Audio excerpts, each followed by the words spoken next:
afternoon to you all. My name is Maxine Hildebrandt. I'm so honored to be here to speak with you today. My teaching journey at Mother Earth's Children's Charter School has afforded me with many rich learning experiences over the past 10 years. As an Indigenous educator, I'm proud of my Cree Métis heritage, and I'm happy to be able to teach Indigenous students in a school where they are free and encouraged to embrace their own cultural heritage. My school's philosophy believes in a holistic learning approach, and our mission supports the individual's development of strength, resiliency, personal, culture, and academic growth. I find that my own teaching philosophy supports this holistic approach as well, and I'm committed to incorporating both an Indigenous pedagogical approach as well as a Western pedagogical approach in my teaching practice. I value Indigenous knowledge systems and recognize that elders and community members may hold teachings and insights into Indigenous culture that may enrich the educational experience of my students. I'm also interested in doing what I can to work toward the advancement of reconciliation. For many years, Indigenous and non-Indigenous people in Canada have endured strained relationships as racism, discrimination, and negative stereotyping has proliferated in Canadian society. In my years of teaching, I often meet teachers of non-Indigenous descent who are interested in learning how they can incorporate Indigenous pedagogy and perspectives into their teaching practice. They have a sincere desire to learn about history from Indigenous perspectives so that they can have a better understanding of Indigenous issues. They're not content to simply infuse Indigenous concepts or content into their lessons, but rather they seek a deeper understanding of truth. They want to understand Indigenous perspectives on topics like treaties and the legacy of residential schools. As an educator, I feel I can play a pivotal role in advancing reconciliation by promoting inclusivity and tolerance towards others who are culturally different. In 2017, I initiated a culture exchange program in my school to create safe ground for students in neighboring schools with different cultural backgrounds to explore topics from traditional Indigenous and non-Indigenous perspectives. A teaching colleague of mine, Liesl Gunderman, from a nearby rural K-9 school, agreed to enter her students into a cultural exchange program with my students. Many of the students from her school had strong ties to Ukrainian roots, but also people of German, Métis, and African American descent. The goal of our exchange was to introduce our students to one another and to develop positive relationships through a number of learning activities. Our students shared aspects of their cultural heritage with one another and took part in 4 memorable field trips. Students learned about topics such as sustainability, conservation, and land stewardship from Western perspectives as well as from Indigenous perspectives. The 7 sacred teachings and medicine wheel teachings helped provide students with an understanding of how we respect, value, and use our natural resources in Alberta. Sharing one another's stories unified our groups with differing perspectives and resulted in the formation of meaningful and transformational bonds between teachers, students, and communities. The important thing we realized was that even though we come from different cultural backgrounds and held different perspectives and worldviews, in the end, we're just people who were willing to humble ourselves and learn from one another. By appreciating one another as people and building friendships, we tore down cultural barriers that may have existed. We laid aside preconceived notions of one's cultural groups, and instead we created a space where we could come together and appreciate the uniqueness of individuals. My colleague Liesel and I were new acquaintances, only having briefly met each other at an outdoor education teachers workshop in the summer of 2016. I was impressed by Liesel's manner when she talked about wanting to incorporate Indigenous perspectives into her teaching in a way that was respectful and genuine.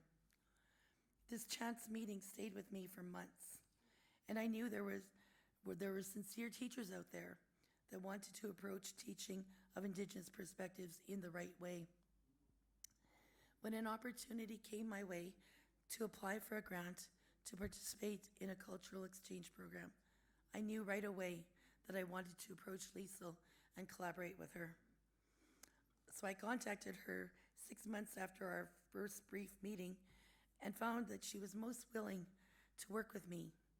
We entered the exchange as strangers, but we emerged from it as dear friends. Liesel and I were recognized as recipients of the Governor General's History Award for Excellence in Teaching in 2018 for our efforts in promoting healthy relationships for our students throughout our cultural exchange program. This program produced such positive results in the first year that my superintendent, Ed Witchen, supported me to continue on with the cultural exchange program on an ongoing basis within our school. Since then, our cultural exchange program has grown to involve 4 more schools collaborating with us for 4 additional years. Indigenizing education is one of our foremost charter goals as set out in our school's education plan. Through indigenization, students will gain a conceptual understanding of curricular content by exploring learning through Indigenous knowledge systems and Indigenous practices. Indigenous knowledge is holistic and relational. Indigenizing education involves connecting with elders, engaging in experiential learning, and land-based learning opportunities. Last fall, my school's administration approved a budget to create an outdoor cultural classroom where we could provide rich learning for our students. The site features an all-weather teepee, an open fire pit on a large concrete pad, a sturdy lean-to shelter, and an all-weather outdoor portable washroom. Students have enjoyed partaking of Stoney and Cree lessons as they sat around a warm fire and have participated in talking circles within a comfortable teepee. There were beautiful autumn days where students learned from Cree elders how to make traditional dried meat, smoked over a low fire.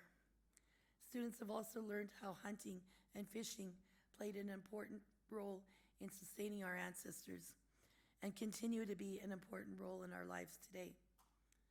Students learned how to ice fish and to cook fish over an open fire. The school provided warm jackets, clothing, winter boots, toques, hats, mittens, everything that they would need to spend time learning in the outdoors. We held a grand opening event for the outdoor classroom in mid-December when it was really cold. We wanted to inform the school community of our commitment to cultural programming in this very special place. We named our cultural classroom Oskikisakau Ina Makochi, which in Cree and Stoney means a new day for Mother Earth. Our school's philosophy and mission guides the work that we do in educating our students, and we see indigenizing education as a new way forward, representing the dawn of a new day for learning.